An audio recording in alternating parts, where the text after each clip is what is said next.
નમસ્કાર વિદ્યાર્થી મિત્રો, ઓનલાઈન શિક્ષણની અંદર આપ સૌ વિદ્યાર્થી મિત્રોનું સ્વાગત છે. મિત્રો, આજે આપણે ધોરણ 10 વિષય ગુજરાતીની અંદર પ્રકરણ 8 છત્રી એ પાઠ શરૂ કરવા તરફ જઈ રહ્યા છીએ. મિત્રો, છત્રી જે પાઠ છે એના લેખકનું નામ રતિલાલ બોરીસાગર. સાહિત્ય પ્રકાર હાસ્ય નિબંધ છે. ફરીવાર મિત્રો, પાઠનું નામ છત્રી, લેખકનું નામ રતિલાલ બોરીસાગર અને સાહિત્ય પ્રકાર હાસ્ય નિબંધ. તો મિત્રો, આપણે પાઠની સમજૂતી જોઈએ.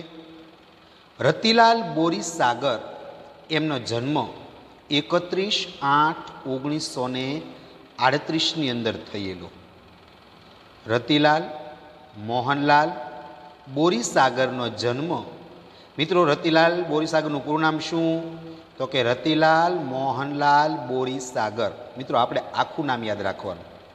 રતિલાલ મોહનલાલ બોરીસાગરનો જન્મ સૌરાષ્ટ્રના સાવરકુંડલામાં થયો હતો. તેઓ વર્ષો સુધી અધ્યાપક રહ્યા. અધ્યાપક એટલે શિક્ષક.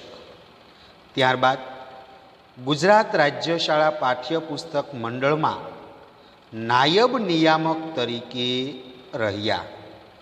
મરક મરક, આનંદલોક, એન્જોયગ્રાફી, તિલક કરતા 63 થયા વગેરે તેમના હાસ્ય લેખોના નોંધપાત્ર સંગ્રહો છે. તેમણે સંભવામી યુગે યુગે હાસ્ય નવલકથાઓ લખી છે. હાસ્ય નિબંધનું, હાસ્ય સાહિત્યનું સંપાદન તેમણે સૂક્ષ્મતાથી કરેલું છે. બાલવંદના તેમનું બાળ સાહિત્યનું પ્રદાન છે. ગુજરાત સાહિત્ય અકાદમી ગાંધીનગર, મારવાડી સંમેલન મુંબઈ તથા સાહિત્ય સભાના વિવિધ એવોર્ડો પ્રાપ્ત થયા છે. મિત્રો, રતિલાલ બોરીસાગર છે એનું પૂરું નામ શું? તો રતિલાલ મોહનલાલ બોરીસાગર. એમનો જન્મ ક્યાં થયો? તો કે સૌરાષ્ટ્રના સાવરકુંડલામાં. તેઓનો વ્યવસાય શું હતો? તો કે અધ્યાપક એટલે કે શિક્ષક હતા. ત્યારબાદ તેઓ ગુજરાત રાજ્ય શાળા પાઠ્યપુસ્તક મંડળ કે 1 થી 12 ધોરણ સુધીના જે પાઠ્યપુસ્તકો વિદ્યાર્થીઓને જે આપે છે એ સંસ્થાનું નામ છે. એટલે ગુજરાત રાજ્ય શાળા પાઠ્યપુસ્તક મંડળ છે એમાં નાયબ નિયામક તરીકે રહેલા. રતિલાલ બોરીસાગરની કૃતિઓ જણાવો તો એમાં શું આવે? મરક મરક, એન્જોયગ્રાફી, તિલક કરતા 63 થયા વગેરે એમના હાસ્ય લેખો છે. ત્યારબાદ આ સિવાય પણ સંભવામી યુગે યુગે હાસ્ય નવલકથા તેમણે લખી છે. હાસ્ય સાહિત્યનું રતિલાલ બોરીસાગર ખૂબ જ સૂક્ષ્મતાથી, ખૂબ જ ઝીણવટતાથી અધ્યયન કરેલું છે. બાલવંદના એમનું બાળ સાહિત્યનું પ્રદાન છે. ત્યારબાદ ગુજરાત સાહિત્ય અકાદમી ગાંધીનગર. મિત્રો, આ એવોર્ડ છે એ ગુજરાતની અંદર આ સંસ્થા આવેલી છે, ગુજરાત સાહિત્ય અકાદમી, કે જે ગુજરાતી ભાષાનો વિકાસ થાય, ગુજરાતી ભાષા એ આગળ આવે એવા જે પ્રયત્નો કરતા હોય અને ગુજરાતીની અંદર સૌથી સારા કાવ્યો, પાઠ વગેરે જે કવિઓ કે લેખકો લખતા હોય એને દર વર્ષે આ ગુજરાત સાહિત્ય અકાદમી ગાંધીનગર તરફથી આ ઇનામ આપવામાં આવે છે. એટલે ગુજરાત સાહિત્ય અકાદમી ગાંધીનગરનો એવોર્ડ મળેલો. આ ઉપરાંત મારવાડી સંમેલન મુંબઈનો તથા સાહિત્ય સભા, આવા 3 એવોર્ડ મળેલા છે. રતિલાલ બોરીસાગરને કયા 3 એવોર્ડો મળેલા છે? તો કે ગુજરાત સાહિત્ય અકાદમી ગાંધીનગર, મારવાડી સંમેલન મુંબઈ તથા સાહિત્ય સભા. ત્યારબાદ મિત્રો આગળ જોઈએ. છત્રી હાસ્ય નિબંધમાં લેખકના છત્રી સાથેના અનેક પ્રસંગો નિરૂપાયા છે. છત્રીની ખરીદી કરતી વખતે થતા અનુભવ, અને વારંવાર છત્રી ખોવાઈ જવાથી એને સાચવી રાખવા માટેના ઉપાયોમાંથી હાસ્ય નિષ્પન્ન થાય છે. અંતે છત્રી ખોવાઈ જતાં એના ઉપર લખેલા નામ સરનામાને કારણે છત્રી જેને મળી છે તેનો પત્ર આવે છે ને લેખક છત્રી લેવા રાજકોટ જાય છે. પણ પાછા આવે છે ત્યારે બસમાં ફરી પાછી છત્રી ભૂલીને આવે છે. આમ માણસનું ભૂલકણાપણું છત્રી જેવી સામાન્ય લગતી વસ્તુ સાથે જોડીને લેખકે નિર્દોષ હાસ્ય નિષ્પન્ન કર્યું છે. મિત્રો, આ છત્રી જે પાઠ હાસ્ય નિબંધ છે એની અંદર લેખકે છત્રી સાથે અનેક પ્રસંગોને નિરૂપ્યા છે, અનેક પ્રસંગોને જોડ્યા છે. છત્રીની ખરીદી વખતે લેખકને જે અનુભવ થાય છે અને વારંવાર છત્રી ખોવાઈ જવાથી એને સાચવી રાખવા માટેના જે લેખક જે ઉપાયો કરે છે અને ઉપાયો આપે છે, તો આમાંથી હાસ્ય નિષ્પન્ન થાય છે, હાસ્ય ઉત્પન્ન થાય છે. અંતે છત્રી ખોવાઈ જતા લેખકે એના ઉપર જે નામ અને સરનામું લખેલું હતું એ નામ અને સરનામાને કારણે છત્રી જેને મળે છે તેનો પત્ર આવે છે અને લેખક છત્રી લેવા માટે રાજકોટ જાય છે. પણ જ્યારે છત્રી લઈને રાજકોટથી પાછા આવે છે અને બસમાં બેસે છે તો એ સમયે વળી પાછા એ છત્રીને ભૂલી આવે છે. છત્રી લેવા ગયા છતાં પણ છત્રી ભૂલી જાય છે. આ માણસનું જે ભૂલકણાપણું છે એ છત્રી જેવી સામાન્ય લાગતી વસ્તુ સાથે જોડી અને લેખકે અહીંયા નિર્દોષ કોઈ પણ પ્રકારના દોષ વિનાનું હાસ્ય નિષ્પન્ન કર્યું છે. તો મિત્રો, હવે આપણે આ પાઠની સ્ટોરી જોઈએ, સમજૂતી જોઈએ. લેખક છે મોસમનો પહેલો વરસાદ પડ્યો ત્યારે હું છત્રી લેવા શહેરના એક જાણીતા સ્ટોરમાં ગયો અને નાની નાજુક છત્રી બતાવવા કહ્યું. દુકાનદારે જુદી જુદી સાઇઝની કેટલીક છત્રીઓ બતાવી. એક શામલ એટલે કાળી, શામલ શામાં સુંદર કાળી છત્રી મને ગમી. મેં એ છત્રી ખરીદી. દુકાનદાર ક્યારના મારી સામે ધારી ધારીને જોઈ રહ્યા છે ને કશુંક યાદ કરવાનો પ્રયત્ન કરે છે એમ મને લાગ્યું. કોઈ ગ્રાહક ઉધાર છત્રી ખરીદી ગયો હશે અને મારા જેવો જ દેખાતો હશે તો શું થશે એ વિચારે હું થોડો ગભરાયો. છત્રીના પૈસા આપી છત્રી લઈ હું જવા કરતો હતો ત્યાં દુકાનદારે પૂછ્યું, સાહેબ? કાકાને બદલે સાહેબ કહ્યું એથી મને ગમ્યું. જોકે પરિસ્થિતિમાં એનાથી ખાસ કશો ફરક પડતો નહોતો, તોય જરા સારું લાગ્યું.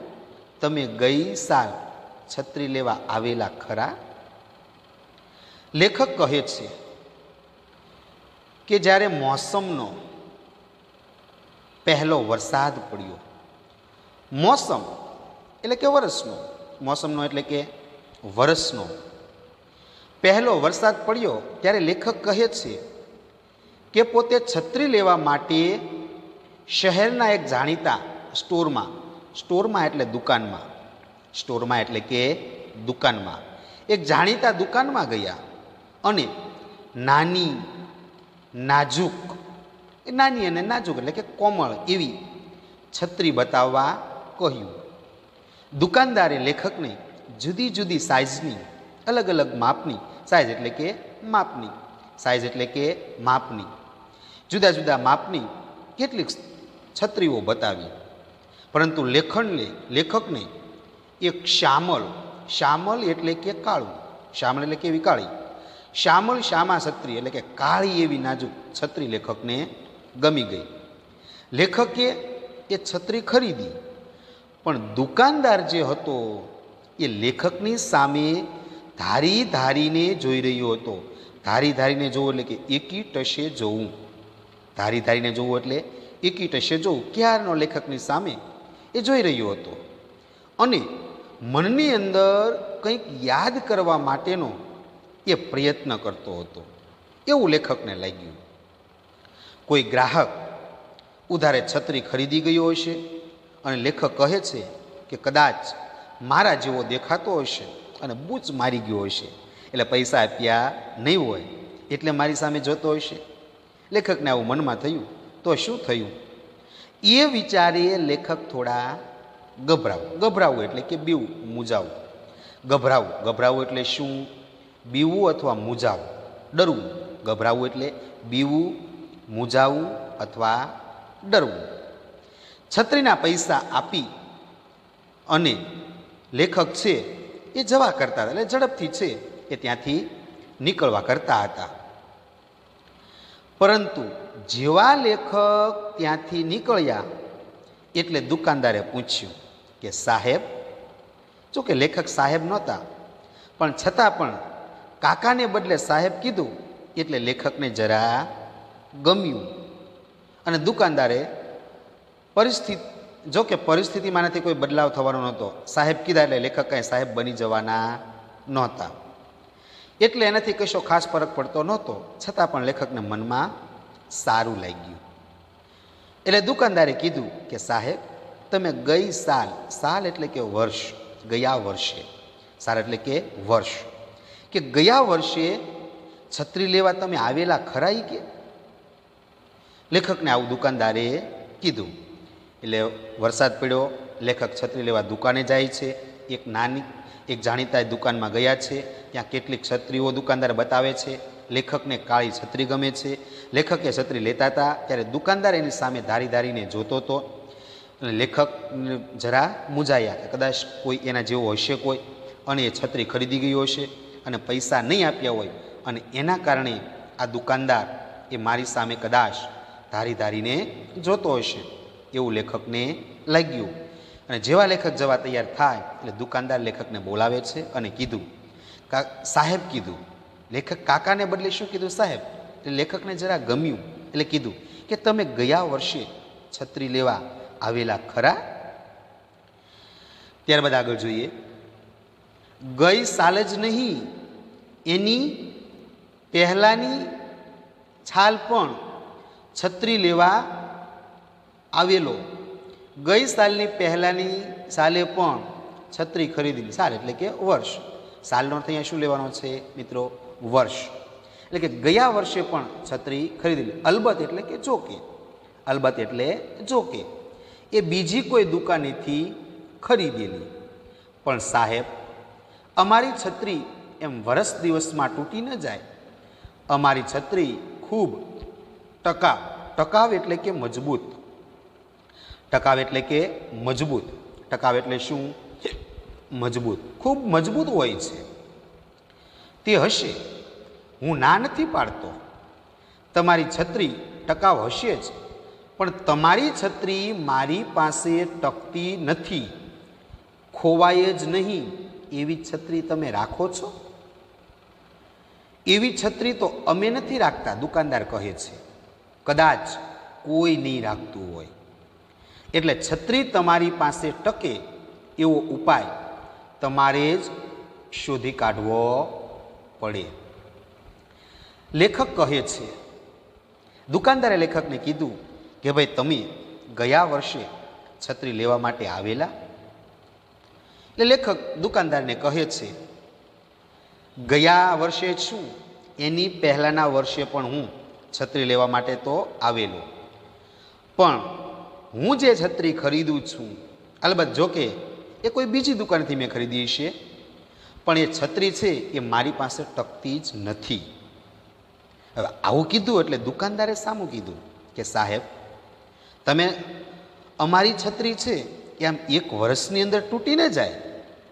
અમારી છત્રીઓ તો ખૂબ જ ટકાઉ, ખૂબ જ મજબૂત હોય છે. એટલે લેખકે કીધું, તે હશે હોય, એમાં હું શું કરું? હું કાંઈ ના પાડતો નથી, પણ તમારી જે છત્રી છે એ ટકાઉ હશે, પણ તમારી છત્રી મારી પાસે ટકતી નથી, એટલે કે મારી પાસે કોઈ છત્રી રહેતી નથી. ખોવાય જ નહીં એવી છત્રી તમે રાખો એ કે કોઈ દિવસ કોઈ ખોવાય નહીં એવી છત્રી કોઈ રાખતા હોય નહીં. એવી છત્રી એટલે દુકાનદારે કીધું, લેખકને કીધું કે ખોવાય નહીં એવી છત્રી તમે રાખો. એટલે દુકાનદારે કીધું કે એવી છત્રી અમે તો નથી રાખતા, કદાચ કોઈ નહીં રાખતું હોય, એટલે છત્રી તમારી પાસે ટકે એવો ઉપાય તમારે જ શોધી કાઢવો પડે કે છત્રી ખોવાય નહીં એના માટે શું કરવું જોઈએ.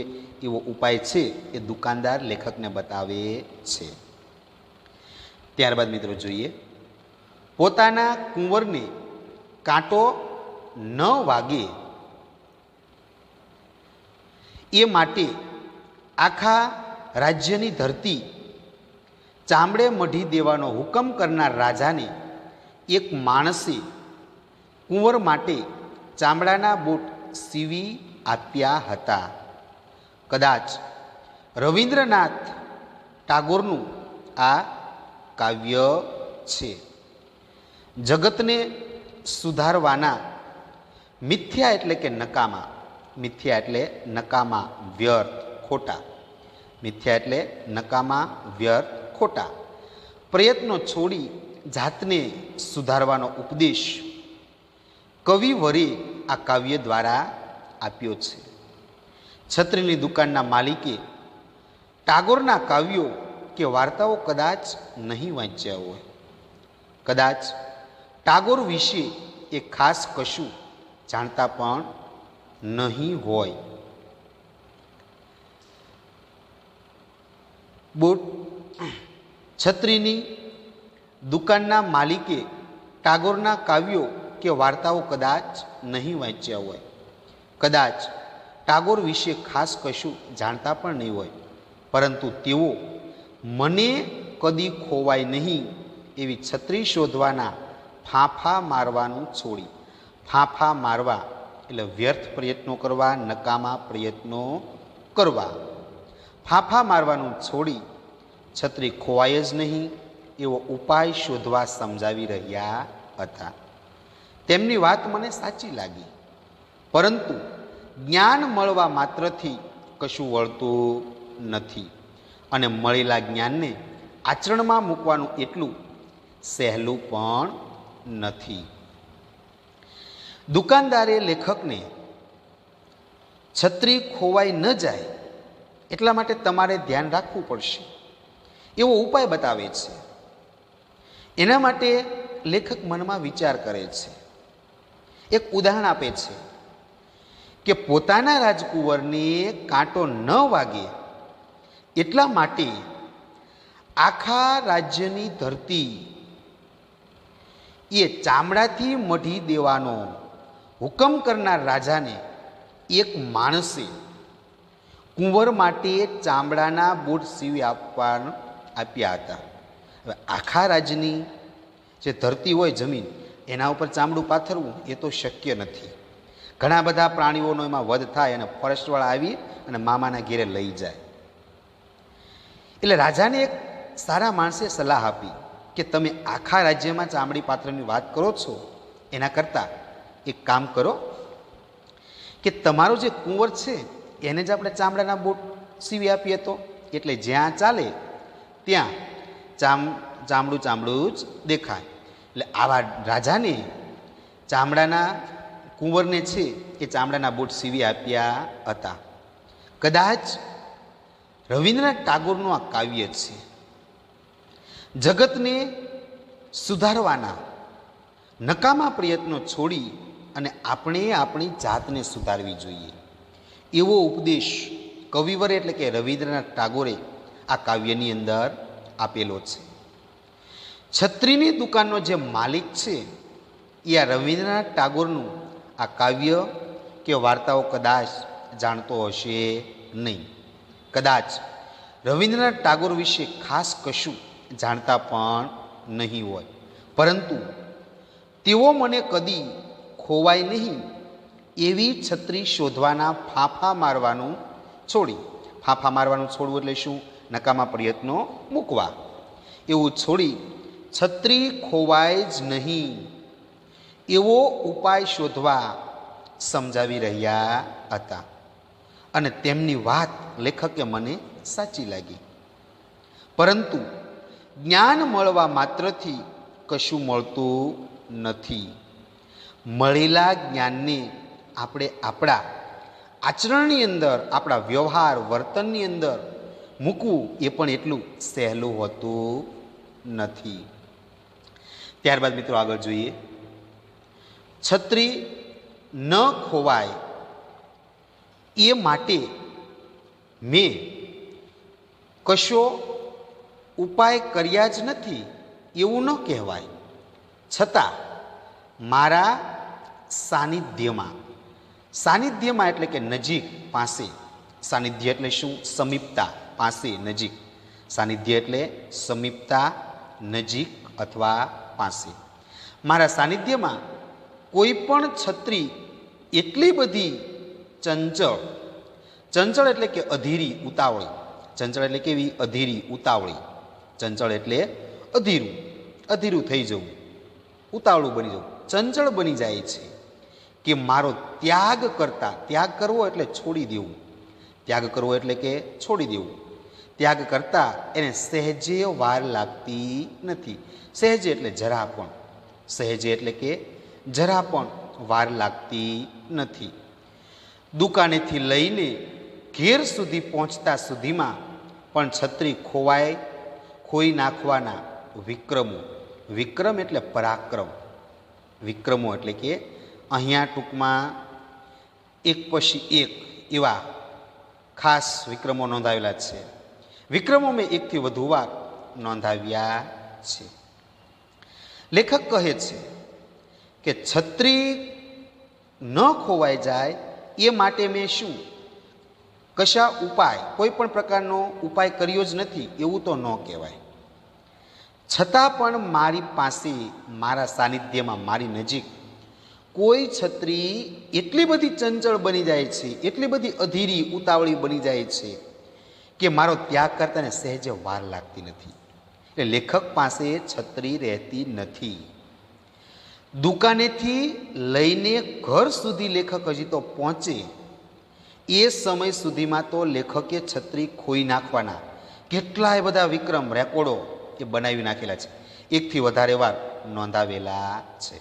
એટલે અહીંયા લેખકનો ભૂલકનો સ્વભાવ છે કે લેખક ગમે ત્યાં છત્રી ભૂલી જાય છે. ત્યારબાદ દુકાનદાર લેખકને છત્રી કઈ રીતે સાચવવી એના ઉપાયો બતાવે છે. કે છત્રીને કઈ રીતે સાચવવી, કે તમે ગળામાં માળાની જેમ મોટી દોરી રાખો, એ દોરી સાથે છત્રી બાંધો, છત્રી ખુલી શકે એટલી મોટી દોરી રાખજો. વરસાદમાં ભીની થયેલી છત્રીથી શર્ટ, શર્ટ એટલે ખમીસ, આપણે જે શર્ટ પહેરીએ તે ખમીસ ભીનું ન થાય એ માટે ઉપરના ભાગે ઓછાડ વીંટી રાખજો. ઓછાડ, ઓછાડ એટલે કે ચાદર, કપડું. ઓછાડ એટલે કે ચાદર અથવા અહીં કપડું લેવાનો છે છત્રીને ઢાંકવા માટેનું. તમે છત્રી સાચવવા તમારી સાથે ને સાથે ફરે એવો પગારદાર માણસ રાખો. પગારદાર, જેને મહિને પગાર આપવામાં આવે છે તે. કેટલાક લોકો બહાર જવાનું હોય એટલો વખત પૂરતો ડ્રાઈવર, કે જે કાર ગાડી ચલાવનાર હોય તે ડ્રાઈવર રાખે છે. તેમ તમે એવો 2-3 કલાક પૂરતો પગારદાર માણસ રાખી શકો. તમે ચાતુર્માસ એટલે કે ચોમાસાના 4 મહિના, અષાઢ, શ્રાવણ, ભાદરવો અને આસો, આ છેલ્લા 4 મહિના, એને મિત્રો ચાતુર્માસ કહેવાય. તમે ચાતુર્માસમાં ઘેરે જ રહો. એકટાણા કરો. એકટાણું કરો એટલે કે એક જ સમય જમવું, તે એક ટાણું એટલે કે એક ટંક એટલે કે એક સમય, એક જ વાર જમવું, તે એકટાણા કરો અને પ્રભુનું ભજન કરો. છત્રી ખરીદવી જ નહીં પડે એટલે પછી ખોવાવાનો પ્રશ્ન જ નહીં રહે. છત્રી ઉપર તમારું નામ સરનામું લખાવો. કદાચ કોઈને જડે તો પોસ્ટકાર્ડ લખીને તમને જાણ કરી શકે. લેખક કહે છે કે છત્રી ન ખોવાય, છત્રીને સાચવવા માટેના દુકાનદાર લેખકને કેટલાક સલાહ સૂચનો આપે છે. એમાં કહે છે લેખકને કે તમે છત્રીને સાચવવા માટે એક કામ કરો, ગળાની અંદર જેમ માળા જેમ પહેરવામાં આવે એવી રીતે એમ એક મોટી દોરી રાખો, ગળાની અંદર પહેરી રાખો, અને એ જે દોરી પહેરી એને છત્રી સાથે બાંધી ગયો. છત્રી ખુલી શકે એટલી મોટી દોરી રાખજો, નકર ગળા થઈ જાય. એટલે મોટી દોરી રાખજો. અને વરસાદની અંદર, વરસાદમાં ભીની થયેલી છત્રીથી આપણું શર્ટ જે ખમીસ એ પણ ભીનું ન થાય એટલા માટે ઉપરના ભાગે ઓસાડ, ઓસાડ એટલે કે અહીં ચાદર, કપડું, છત્રીને ઢાંકવા માટેનું ચાદર અથવા કપડું ઓછાડ રાખજો. પહેલું જણાવ્યું કે છત્રીને ગળામાં દોરી સાથે બાંધી રાખવી, છત્રી ખુલી શકે એટલી દોરી મોટી રાખવી, અને છત્રીને ઉપર આપણું શર્ટ ભીનું ન થાય એ માટે ઓછાડ રાખજો, ઓછાડ વીંટી રાખવાનો. ત્યારબાદ એના પછીનો ઉપાય, તમે છત્રીને સાચવવા માટે તમારી સાથે ને સાથે ફરે એવો કોઈ પગારદાર માણસ રાખો. આપણા ઘરે કોઈ કામ કરતો હોય તો એને આપણે દર મહિને પગાર આપીએ છીએ, તો આવો પગારદાર માણસ રાખો. અને કેટલાક લોકો પગારદાર માણસ, છત્રીને સાચવવા માટે પગારદાર માણસ રાખવાનો. એટલે અહીંયા લેખક હાસ્ય જન્માવે છે, બાકી છત્રીને સાચવવા માટે પગારદાર રાખવાનો હોય નહીં. કેટલાક લોકો બહાર જતા હોય તો એટલા વખત પૂરતો, વખત એટલે સમય, વખત એટલે એટલા સમય પૂરતો કોઈ ડ્રાઈવર કે જે કારને એવું ચલાવતો હોય તે એ ડ્રાઈવર રાખે. તેમ તમે પણ આવા 2-3 કલાક પૂરતો પગારદાર માણસ રાખી શકો છત્રીને સાચવવા માટે. અથવા તમે ચાતુર્માસ એટલે કે જે વરસાદ જ્યારે આવતો હોય તો ચોમાસાની અંદર એ 4 મહિના અષાઢ, શ્રાવણ, ભાદરવો અને આસો, આ 4 મહિના દરમિયાન તમે ઘરની બહાર જ ન નીકળો. એકટાણા કરો એટલે કે એક જ સમય જમો, પ્રભુનું ભજન કરો એટલે કે ભગવાનનું નામ લો, અથવા છત્રી ખરીદવી જ નહીં. છત્રી ખરીદે તો ભૂલાઈ જાય ને, છત્રી લેવાની જ નહીં, એટલે પછી ખોવાનો પ્રશ્ન રહે નહીં. ત્યાર પછીનો ઉપાય, અથવા છત્રી પર તમારું નામ સરનામું લખાવો. કદાચ કોઈના જોડે જો જતી રહે તો પોસ્ટકાર્ડ લખીને તમને જાણ કરે. તો અહીંયા દુકાનદાર લેખકને છત્રીને સાચવવા માટેના ઉપાયો જણાવે છે.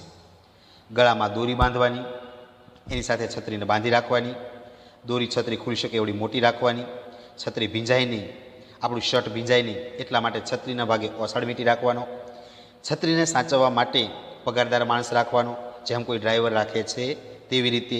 અથવા ચતુર્માસ દરમિયાન ઘરમાં જ રહો, એકટાણા કરવાનું, પ્રભુ ભજન કરવાનું, છત્રી ખરીદવી જ નહીં એટલે છત્રી ખોવાય જ નહીં. અથવા છત્રી ઉપર તમારું નામ સરનામું લખવું. કદાચ છત્રી ખોવાઈ જાય તો કોઈ માણસને મળે તો એ પોસ્ટકાર્ડ લખી અને તમને જાણ કરે. તો મિત્રો, આ પ્રશ્ન પૂછાય કે લેખકને છત્રી સાચવવા માટેના કયા કયા ઉપાયો છે તે જણાવો. તો એની અંદર આ લખવાનું. ત્યારબાદ છત્રી ન ખોવાય એ માટે ઉપરની જેવી ઘણી બધી સલાહો મને મળી. કેટલીક સલાહો તો મળ્યા પછી 5 જ મિનિટમાં હું ભૂલી ગયો, કારણ કે લેખકનો સ્વભાવ કેવો છે, ભૂલકણો. કેટલીક સલાહોનો અમલ કરવાનું ઘણું મુશ્કેલ લાગ્યું, મુશ્કેલ એટલે અઘરું, પણ છત્રી પર નામ સરનામું લખવાની સલાહનો અમલ કરવા જેવું છે એમ મને લાગ્યું. એટલે આ વખતે લીધેલી નવી છત્રી પર મારું પૂરું નામ, વિગતવાર સરનામું, ટેલિફોન નંબર વગેરે બધું જ લખાવ્યું. વરસાદના પાણીથી ભૂંસાઈ ન જાય એવો પાકા રંગથી લખાવ્યું. મારો વિચાર તો મારો આખો બાયોડેટા લખવાનો પણ હતો, પણ મેં સંયમ રાખ્યો. બાયોડેટા, બાયોડેટા એટલે કે વ્યક્તિના શિક્ષણ અને કામગીરીની નોંધ. નામ, સરનામું ઉપરાંત વ્યક્તિનું શિક્ષણ અને એની કામગીરી જે કામ કરે તે એને મિત્રો શું કહેવાય? બાયોડેટા કહેવાય. આપણું સરનામું, પછી આપણે જે કાંઈ કામ કરતા હોય જે તે વ્યક્તિ હોય એનું શિક્ષણ અને કામગીરીની નોંધ, તો એને શું કહેવાય? બાયોડેટા. એટલે લેખકનો વિચાર બાયોડેટા અને સંયમ. સંયમ એટલે ધીરજ રાખવો, કાબુ રાખવો, નિયમમાં રાખવું. સંયમ એટલે શું? ધીરજ રાખવી, કાબુ રાખવો, નિયમમાં રાખવો. તો મિત્રો જોઈએ, લેખક કહે છે કે છત્રી ન ખોવાય એ માટે ઉપર જે આપણે ઉપાયો આપ્યા, દોરી બાંધવી, ઉપર ઓછાળ વીંટવો, નામ સરનામું લખવું, તો આવા છત્રી ન ખોવાય એ માટે ઉપરની ને ઉપરના જેવી ઘણી બધી સલાહો લેખક કહે છે કે મને મળી. અને કેટલીક સલાહો તો એવી હતી કે હજી તો લેખકને મળી એ તરત જ 5 જ મિનિટમાં લેખક ભૂલી ગયા. અને કેટલીક સલાહોનો અમલ કરવો કે ભાઈ નિયમમાં લાવવું અને અપનાવવું એ તો લેખક માટે ઘણું મુશ્કેલ હતું, અઘરું હતું, કારણ કે લેખક એનું પાલન કરી શકે એમ હતા નહીં. પરંતુ પણ છત્રી પર નામ સરનામું લખવાનો જે સલાહ આપી એ લેખકને કે આ ઉપાય કરવા જેવો છે એવું લેખકને લાગ્યું. એટલે આ વખતે લેખકે જે છત્રી, જે નવી જે છત્રી લીધેલી હતી એ છત્રી પર એનું પૂરું નામ, સરનામું, ટેલિફોન નંબર વગેરે બધું જ લખ્યું. અને વરસાદના પાણીની અંદર ભૂંસાઈ ન જાય એવા પાકા રંગથી લખાવ્યું. લેખક કહે છે કે મારો વિચાર તો મારો આખો બાયોડેટા લખવાનો હતો, પણ લેખક કહે છે કે મેં સંયમ એટલે કે ધીરજ રાખી. ત્યારબાદ મિત્રો આગળ જોઈએ, છત્રી ઉપર નામ સરનામું લખવાનો ઉપાય ખરેખર કારગત નીવડ્યો, કેમ ખરેખર કામમાં આવ્યો. છત્રી લીધાના 20 દિવસ પછી મને રાજકોટથી પત્ર મળ્યો. અમદાવાદ રાજકોટની મુસાફરી દરમિયાન પોતાની છત્રીને બદલે ભૂલથી મારી છત્રી આવી ગયાનો એકરાર એ પત્રમાં લખ્યો હતો. એકરાર એટલે કે કબૂલાત. એકરાર એટલે શું? કબૂલાત. એકરાર એટલે કબૂલાત. એકરાર કરવો એટલે શું? કબૂલાત કરવી. એકરાર એ પત્રમાં હતો. ક્ષમા યાચના કરી હતી ને એમની છત્રી મારી પાસે ન આવી હોય તો પણ મારી છત્રી લઈ જવા ઘટતું કરવું જણાવ્યું હતું. આ દિવસોમાં વરસાદ નહોતો એટલે મારી છત્રી ખોવાય છે એની ખબર મને આ પત્ર મળ્યો ત્યારે જ પડી. માણસ પોતાની છત્રી સાચવી ન શક્યો એ માણસ બીજાની છત્રી સાચવીને લઈ આવ્યો હોય એવી પત્ર લેખકની શ્રદ્ધા એટલે કે વિશ્વાસ, શ્રદ્ધા એટલે વિશ્વાસ ચોક્કસ વધુ પડતી હતી. મેં પત્ર લખીને આ સજ્જનનો, સજ્જન એટલે કે સારા માણસનો આભાર માન્યો અને એમની છત્રી મારી પાસે ન હોવાનું જણાવી દિલગીરી, દિલગીરી એટલે કે દુઃખ, દિલગીરી એટલે કે દુઃખ વ્યક્ત કરી અને મારી છત્રી મેળવી લેવા ઘટતું કરવાનું વચન આપતું. ઘટતું કરવું એટલે કે ઉચિત કરવું, યોગ્ય લાગે તે કરવું. ઘટતું કરવું એટલે શું? યોગ્ય લાગે તે કરવું. હવે લેખકે જે નવી છત્રી ખરીદી એના પર પોતાનું નામ, સરનામું બધું લખાવેલું. બાયોડેટા લખવાનો વિચાર હતો પણ છત્રીમાં પછી જગ્યા હતી નહીં. એ લેખકે નવી છત્રી પર વરસાદમાં પલળે એવો પાકા કલરથી પોતાનું નામ, સરનામું લખાવ્યું અને ખરેખર આ જે ઉપાય હતો એ ખરેખર કારગત નીવડ્યો, એટલે કે ખરેખર મદદરૂપ બન્યો. લેખકે જે છત્રી ખરીદી એ છત્રી લીધાના 20 દિવસ થયા હશે.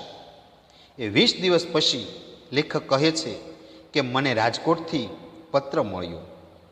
અમદાવાદ અને રાજકોટની મુસાફરી દરમિયાન પોતાની છત્રીને બદલે ભૂલથી મારી છત્રી આવી ગયાનો એકરાર એટલે કે કબૂલાત એ પત્રમાં હતી. એટલે ભૂલથી લેખકની છત્રી એ ભાઈ પાસે પહોંચી ગઈ હતી કે લેખક અમદાવાદથી રાજકોટની મુસાફરી બસમાં કરતા હતા. તો એ સમય દરમિયાન એ રાજકોટવાળા ભાઈ લેખકની બાજુમાં બેઠા હશે, એટલે બંનેની છત્રી બાજુમાં હશે, એટલે ભૂલથી એ લેખકની છત્રી લઈ આવેલા એવી કબૂલાત કરી. એટલે ક્ષમા યાચના કરી હતી, માફી માગી હતી. અને એમની છત્રી પણ ખોવાઈ ગઈ હતી, એ રાજકોટવાળા ભાઈની. એમની છત્રી કદાચ લેખકની પાસે હોય, મારી પાસે ન આવી હોય તો પણ મારી છત્રી લઈ જવા માટે કીધું. એટલે લેખકને પોતાની છત્રી લઈ જાઓ એવું કીધું. હવે લેખકને આની કાંઈ ખબર જ નહોતી. હવે એ સમય દરમિયાન વરસાદ નહોતો, એટલે છત્રી ખોવાઈ ગઈ એની ખબર લેખકને જ્યારે પત્ર મળ્યો ને ત્યારે જ ખબર પડી. આટલા તો લેખક ભૂલકણા હતા. હવે જે માણસ પોતાની છત્રી ન સાચવી શકતો હોય, એ માણસ બીજાની છત્રી લઈ આવ્યો હોય એવું આ પત્ર લખનારે કીધું. કદાચ મારી છત્રી આવી ગઈ હોય તો લઈ જજો એમ. એટલે લેખક કહે છે કે જે માણસ પોતાની છત્રી બરાબર ન સાચવી શકતો હોય એ બીજાની છત્રી કઈ રીતે લઈ આવે. તો આવી આ પત્ર લેખકની જે શ્રદ્ધા વિશ્વાસ એ થોડીક વધારે પડતી હતી એવું લેખકને લાગ્યું. એટલે લેખકે એ પત્ર લખનાર સજ્જનનો, સારા માણસનો આભાર માન્યો અને એ માણસની છત્રી એમની પાસે નથી એવું જણાવી દિલગીરી એટલે કે દુઃખ વ્યક્ત કર્યું. અને લેખકે મારી છત્રી મેળવવા માટે ઘટતું કરવાનું વચન આપ્યું. એટલે કે તમને જે યોગ્ય લાગે એ પ્રમાણે તમે કરો. રાજકોટ રૂબરૂ જઈને પત્રમાં આપેલા સરનામેથી છત્રી મેળવી લેવા સિવાય છત્રી પાછી મેળવવાનો બીજો કોઈ ઉપાય સૂઝ્યો નહીં. આ ઉપાય મારા સિવાય સૌને નકામો લાગ્યો. રાજકોટ જવા આવવાના બસ ભાડાના ઓછામાં ઓછા 200 રૂપિયા થાય. બીજો વધારાનો ખર્ચ ગણીએ, રિક્ષા ભાડું, ચા પાણી નાસ્તો વગેરે, તો 300-350 રૂપિયા થઈ જાય. એટલે રાજકોટ છત્રી લેવા જવાનું વ્યવહારું ન કહેવાય, કદાચ મૂર્ખાઈ ભર્યું કહેવાય. એવો સૌનો મત એટલે વિચાર હતો. પણ હું મક્કમ રહ્યો. મક્કમ એટલે કે મજબૂત. આમાં પૈસાનો પ્રશ્ન નહોતો. પોતાની છત્રી ખોવાય હોવા છતાં બીજા માણસની છત્રી એને પરત કરવાની એમની ભાવના અને પ્રામાણિકતાની કદર કરવાનો પ્રશ્ન હતો. પણ આવી સૂક્ષ્મ રીતે સમજ આ જગતમાં કેટલા લોકો વિચારે છે. બધા ભલે ગમે તે કહે, પણ છત્રી લેવા રાજકોટ તો શું રશિયા જવું પડે તો પણ જવું જોઈએ એવો મારો દ્રઢ મત હતો. લેખક કહે છે, રાજકોટથી સામાવાળા છત્રીવાળા ભાઈનો પત્ર આવ્યો અને પોતાની છત્રી લઈ જવા માટે કહ્યું. એ લેખકને એના ઘરને બધાય ના પાડી. લેખકે વિચાર કર્યો કે રાજકોટ જઈ રૂબરૂ જઈ અને પત્રની અંદર જે નામ સરનામું લખેલું હતું એ છત્રી મેળવી લેવા સિવાય છત્રી પાછી મેળવવાનો બીજો કોઈ લેખકને ઉપાય સૂઝતો નહોતો. જોકે લેખક સિવાય લેખકના ઘરના કુટુંબના જે બધા માણસો છે એ બધા જ માણસોને આ ઉપાય નકામો લાગ્યો. કારણ રાજકોટ જવા આવવાના બસ ભાડું ગણીએ તો ઓછામાં ઓછા 200 રૂપિયા થાય. બીજો વધારાનો ખર્ચ ગણીએ, રિક્ષા ભાડું, ચા પાણી નાસ્તો આવા ગણીએ તો 300-350 રૂપિયા થઈ જાય. એટલે હવે એમાં તો બીજી નવી છત્રી આવી જાય. એટલે ત્યાં રાજકોટ છેક જવાય નહીં. એટલે રાજકોટ છત્રી લેવા જવાનું વ્યવહારું ન કહેવાય, એટલે કે યોગ્ય કહેવાય નહીં. કદાચ મૂર્ખાઈ ભર્યું પણ કહેવાય, મૂર્ખ બુદ્ધિવાળું પણ કહેવાય. એવો સૌનો મત, એવો બધાનો વિચાર હતો. એટલે રાજકોટ જવાય નહીં. પણ લેખક કહે છે કે હું મક્કમ રહ્યો, એટલે કે મજબૂત રહ્યો, મક્કમ મન અડગ રહ્યો. આમાં પૈસાનો પ્રશ્ન નહોતો, લેખક કહે છે. પણ પોતાની છત્રી ખોવાય હોવા છતાં બીજા માણસની છત્રી એને પરત કરવાની, પરત એટલે પાછી આપવાની જે ભાવના અને એની જે પ્રામાણિકતા છે એની કદર કરવાનો પ્રશ્ન હતો, બાકી છત્રીનો કોઈ પ્રશ્ન હતો નહીં. પણ આવી સૂક્ષ્મ, આવી ઝીણી બુદ્ધિ સૂક્ષ્મ રીતે આ જગતમાં કેટલા લોકો વિચારે છે? આવું ઝીણું ઝીણું આ જગતમાં વિચારવાળા ખૂબ જ ઓછા છે.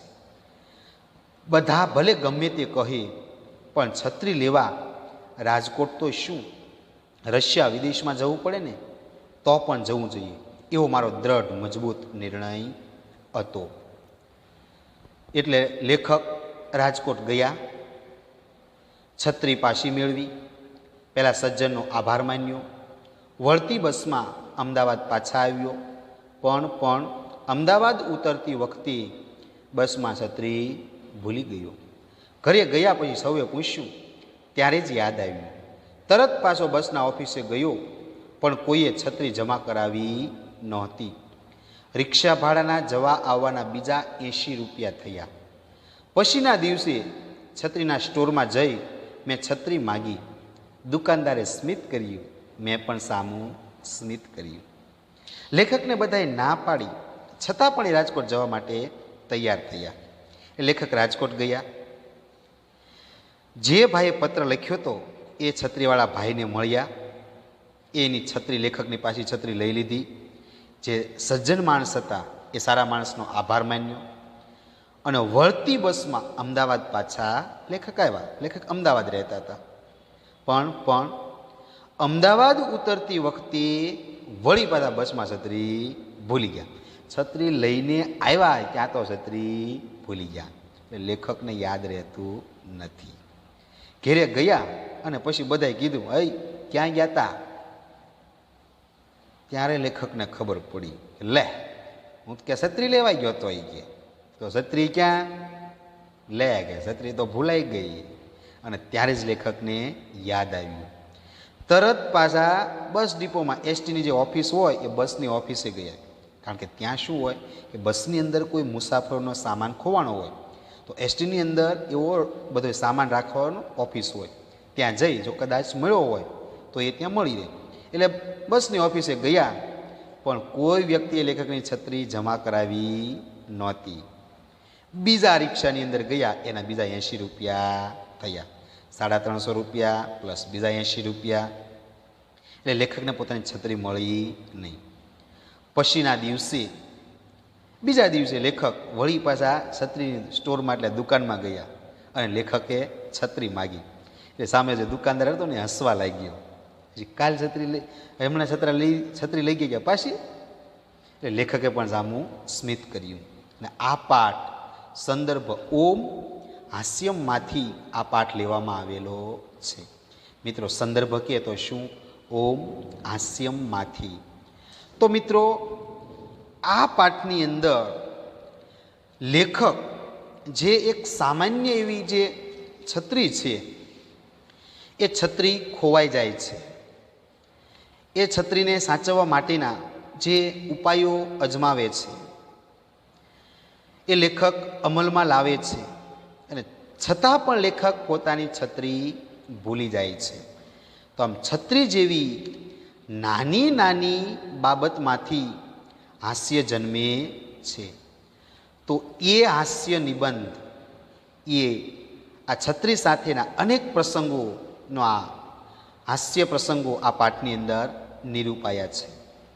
છત્રી ખરીદતી વખતે અને વારંવાર છત્રી ખોવાઈ જવાથી એને સાચવી રાખવાના લેખકો જે ઉપાય કરે છે, તો એ ઉપાયોમાંથી આપણને હાસ્ય મળે છે, હાસ્ય ઉત્પન્ન થાય છે. લેખક ગમે તેટલા ઉપાયો કરે છે, છતાં પણ છત્રી ખોવાઈ જતા એના પર નામ સરનામું લખે. છતાં પણ લેખકની છત્રી ખોવાઈ ગઈ. છેક રાજકોટ ગયા છત્રી લેવા માટે.